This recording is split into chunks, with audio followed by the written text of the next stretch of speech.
আসসালামু আলাইকুম। এতক্ষণ যে বাচ্চাটিকে দেখতে পেলেন, বাচ্চাটিকে কুকুর কামড় দিয়েছিল। আর এটার চিকিৎসা নেওয়ার জন্যই আমাদের হাসপাতালে বাচ্চাটিকে নিয়ে আসে তার গার্জিয়ান। আমাদের ডাক্তার সহ মেডিকেল টিমের অন্যান্য সদস্যরা মিলে বাচ্চাটিকে সঠিক চিকিৎসা প্রদান করে। চিন্তা করলাম জলাতঙ্ক রোগ নিয়ে বা রেবিস ভাইরাস নিয়ে বিস্তারিত কিছু আলোচনা করতে চাই।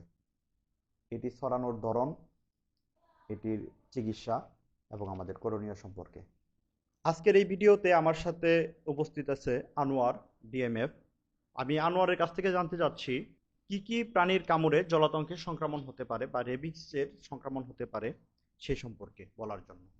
যেমন কুকুর, বেড়াল, শেয়াল, ভেজি, বানর। ইত্যাদি প্রাণীর কামড়ে জলাতঙ্কের সংক্রমণ হতে পারে। আর যেসব প্রাণীর কামড়ে জলাতঙ্ক হবে না সেগুলো সেই প্রাণীগুলোর বৈশিষ্ট্য হচ্ছে তারা তীক্ষ্ণ দাঁত বিশিষ্ট, যেমন ইঁদুর, গুইসাপ, কাঠবিড়ালি এবং খরগোশ। এছাড়া ব্যতিক্রম হলো মানুষের কামড়ে জলাতঙ্ক হবে না। মানুষের কামড়ের ক্ষেত্রে রেবিস ইনজেকশন দেওয়ার প্রয়োজন নাই। যেসব প্রাণীর কামড়ে জলাতঙ্ক হবে সেই প্রাণীগুলো কামড় দেওয়ার পর আমাদের প্রথম করণীয় হচ্ছে কামড় দেওয়া অংশটিতে ফোর্সফুল পানি দিয়ে, যেমন আমাদের ট্যাপ ছেড়ে অথবা টিউবওয়েল চেপে সেই ফোর্সফুল পানিতে কাপড় কাচার সাবান দিয়ে অন্ততপক্ষে 15 মিনিট ভালোভাবে এটাকে ধৌত করা। খুব ভালোভাবে 15 মিনিট ধৌত করা। পরীক্ষায় আছে এই অতিরিক্ত ক্ষারীয় সাবানগুলোর দ্বারা এই জলাতঙ্কের বা রেবিক্সের জীবাণুটা মারা যায়। পরবর্তীতে অবশ্যই আমরা ডাক্তারের শরণাপন্ন হব। ডাক্তাররা প্রথম পর্যায়ে দেখবে যে কামড়টি কি ট্রান্সডার্মাল হয়ে গিয়েছে কিনা, অথবা মিউকাস মেমব্রেনের সাথে কামড়টির বা পশুর, সেটা আঁচড় হোক বা কামড় হোক, সংস্পর্শ হয়েছে কিনা মিউকাস মেমব্রেনের সাথে।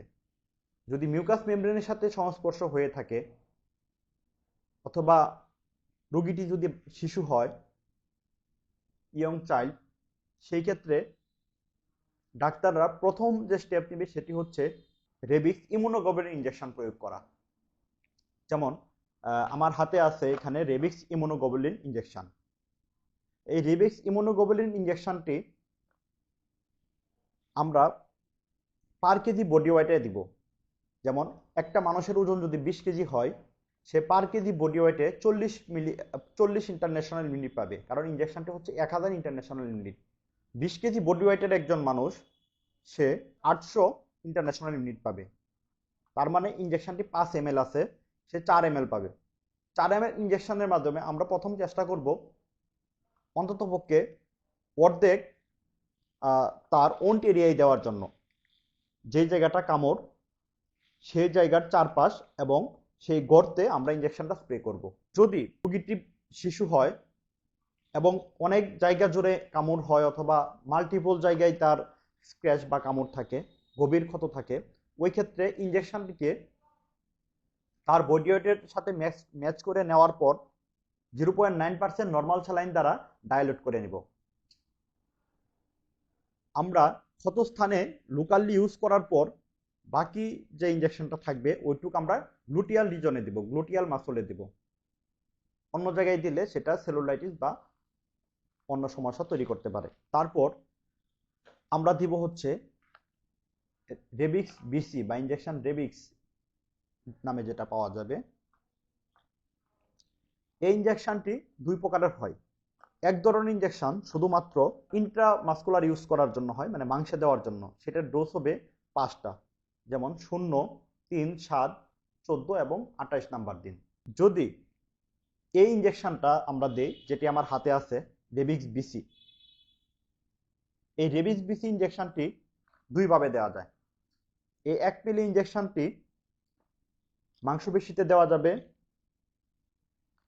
ইন্টারডার্মাল ব্যবহার করা যাবে। ইন্টারডার্মাল ব্যবহারের ক্ষেত্রে দুইটি গাইডলাইন আমরা ফলো করি। সেটা হচ্ছে রেড ক্রস, থাই রেড ক্রস এবং WHO। ইন্টারডার্মাল ইউজের ক্ষেত্রে ডোজ হবে 4টি, 0, 3, 7 এবং 28। এই ইনজেকশনটি যদি ইন্টারমাস্কুলার ইউজ করতে চাই বা মাংসে, তাহলে ডোজ হবে 5টি, 0, 3, 7, 14 এবং 28। ইন্টারডার্মাল ইউজের ক্ষেত্রে তার প্রাপ্য ডোজের দিন আমরা ব্যবহার করব 2 আর্মে 0.1% করে। যেমন এ আর্মে আমি দিব 0.1%। যেহেতু এখানে 1 ml আছে, তার মানে এই ইনজেকশনের 10 ভাগের 1 ভাগ এই আর্মে ব্যবহার করব ইন্টারডার্মাল চামড়ার মাঝে, এবং আমরা এই আর্মেও 0.1 ml ব্যবহার করব। সেই ক্ষেত্রে একজন মানুষ সে 0.2 ml এই ইনজেকশনটা শেষ করতে পারে। যদি সরকারি হাসপাতালে আমরা ব্যবহার করি, ওই ক্ষেত্রে দেখা যায় একটি ইনজেকশন অন্তত 4 জনকে ব্যবহার করা যায় 0.2 ml করে। ওই ক্ষেত্রে 500 টাকার একটা ইনজেকশন জন প্রতি 125 টাকা করে পড়ে। আমাদের টাকার সাশ্রয় হয় এবং ডোজও একটি কম হয়। উল্লেখিত প্রাণীর কামড় অথবা আঁচড়ে 24 ঘন্টার মাঝেই ইনজেকশন প্রয়োগ করা সব থেকে ভালো উপায়। তা না হলে সর্বোচ্চ 48 ঘন্টা পর্যন্ত আমরা পরামর্শ দিয়ে থাকি। যদি প্রাণীটি গৃহপালিত হয়, সেক্ষেত্রে আমরা 10 দিন প্রাণীটিকে অবজারভেশন করতে পারি। যদি প্রাণীর মাঝে অস্বাভাবিক কোনো লক্ষণ দেখা না যায়, তাহলে 10 দিন পরের যে দুটি ডোজ থাকে, মাংসপেশির ক্ষেত্রে 14 এবং 28, এবং মাংসের চামড়ার মাঝখানে যেটি দেই ইন্টারডার্মাল ডোজ, সেটির ক্ষেত্রে 28 নম্বর ডোজটি না দিলেও কোনো সমস্যা হয় না।